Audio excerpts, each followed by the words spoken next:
So in this unit, we're going to be learning about network security. Usually when we read about the internet and networks in the newspaper, it's because of some security vulnerability that's been exploited or found. Of course, we read about them, these exploits in software, but sometimes you read about them, the infrastructure itself. And these are usually exposed because an individual, a company, or a country is attacking someone in order to be able to discover or tamper with their data.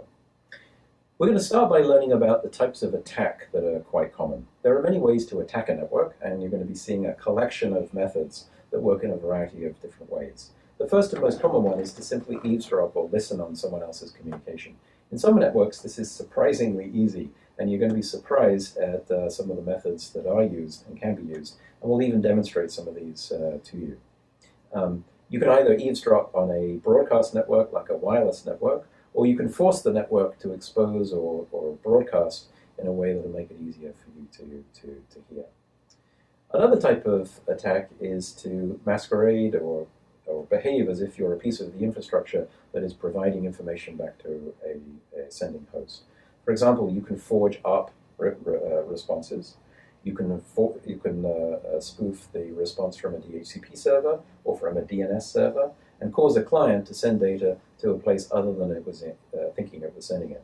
So you can either get the data redirected to you, where you can look at it and then pass it on, which is often called a man-in-the-middle attack, or you can make it impossible for the sender to communicate with a particular part of the network and essentially censor or block a portion of the network. Sometimes you're actually able to hijack an entire end host and masquerade as an end host, and therefore completely terminate the communication, for example, to get someone's credit card information when they're performing an e-commerce transaction.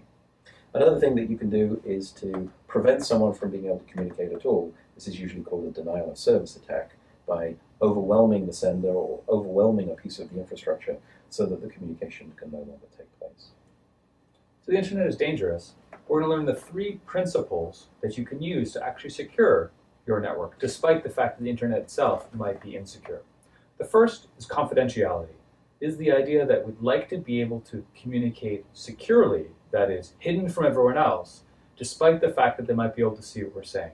And so if you have confidentiality, then you can communicate with another party, other people can observe this communication, but not be able to know what you're saying. Second principle is integrity.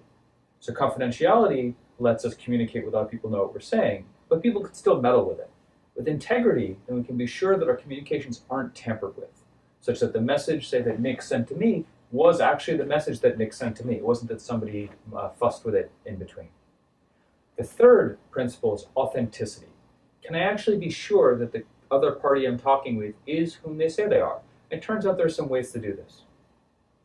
But the basic techniques for both confidentiality and integrity and authenticity that uses cryptography. These are mathematical tools in secrecy and codes. And so the idea is that if we use the right cryptographic tools, then we can have secure communication even over an insecure network like the internet. And so you're going to learn about some basic cryptographic tools, such as cryptographic hashes, message authentication codes, symmetric ciphers, public key cryptography, certificates, and signatures, which are all used in the internet today. And so by the end of this unit, you should start to have a sense as to how you should secure your network going forward.